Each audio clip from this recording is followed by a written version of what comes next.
TonoLab IOP measurement in the conscious mouse and rat. The video was filmed for training purposes. In the following segment, we have invited Dr. Wanheng Wang, who is Principal Scientist at Alcon Research Limited, to demonstrate his procedure for the measurement of IOP in the conscious mouse using TonoLab. Equipment setup. The following equipment and conditions were utilized in this procedure: a lab bench, a ring stand, a 3-prong swivel clamp,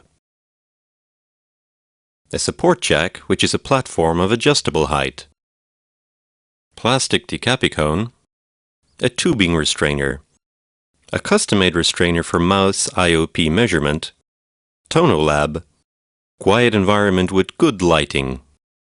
Although the TonoLab rebound tonometer is designed to be handheld, Dr. Wang found that in order to generate reproducible IOP readings, the tonometer needs to be steadied. He accomplishes this by fixing it to a ring stand with a 3-prong swivel clamp, making sure that the central groove is in a horizontal position. Load a new probe. Choose a calibration table for the mouse by following the instruction. Set a platform next to the TonoLab.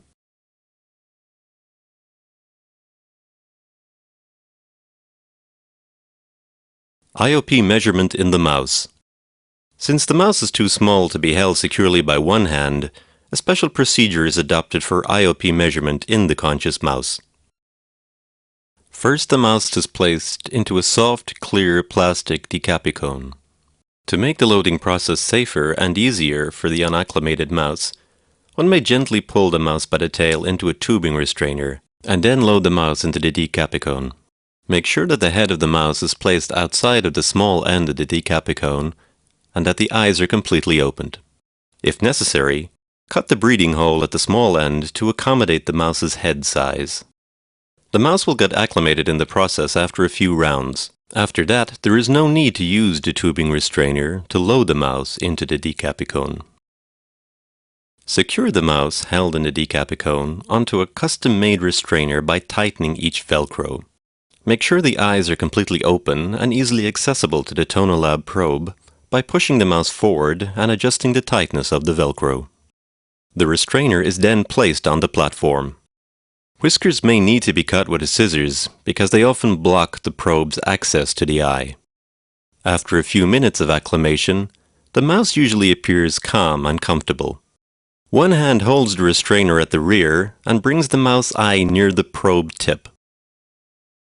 Tilt the restrainer and adjust the height of the platform until the probe tip has a perfect alignment with the optical axis of the eye and can hit the very center of the cornea.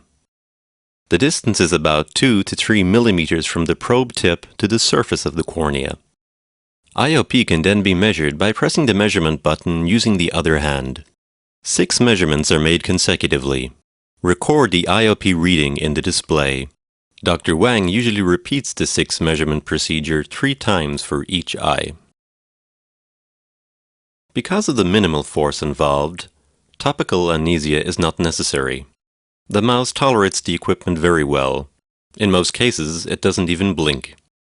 To measure the IOP of the other eye, the mouse is simply repositioned and the measurement procedure repeated. Dr. Wang, what are the most important things you would like to emphasize for this procedure?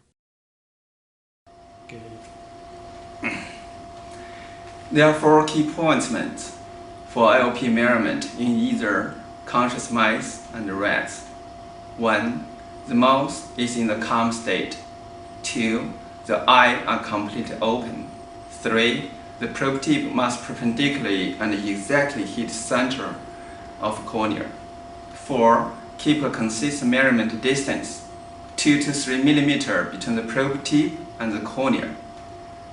The procedure I just demonstrated here, I believe will help glaucoma researchers to get a quality IOP measurement in the conscious mice and rats.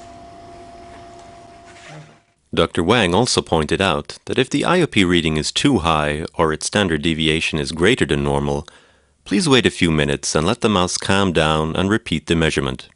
If the problem still persists, or the mouse is apparently agitated, return the mouse to an animal cage and redo the measurement later on.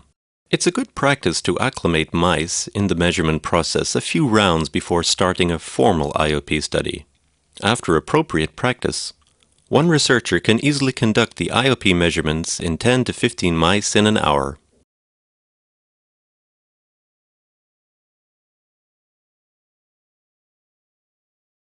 IOP measurement in the rat. For the rat, a similar procedure is used. However, because of the larger body size, there's no need to use the restrainer for the IOP measurement. However, the rat may be placed into an unacclimated plastic decapicone for the IOP measurement. Set the TonoLab in rat calibration table by following the instruction. Cut whiskers with scissors if they block the probe's access to the eye. The rat is placed on the platform with its head gently secured between two fingers. Bring the rat eye near to the probe tip. Adjust the height of the platform and change the rat body posture until the probe tip can hit the very center of the cornea and is aligned with the optical axis of the eye. IOP measurements are then performed using the TonoLab.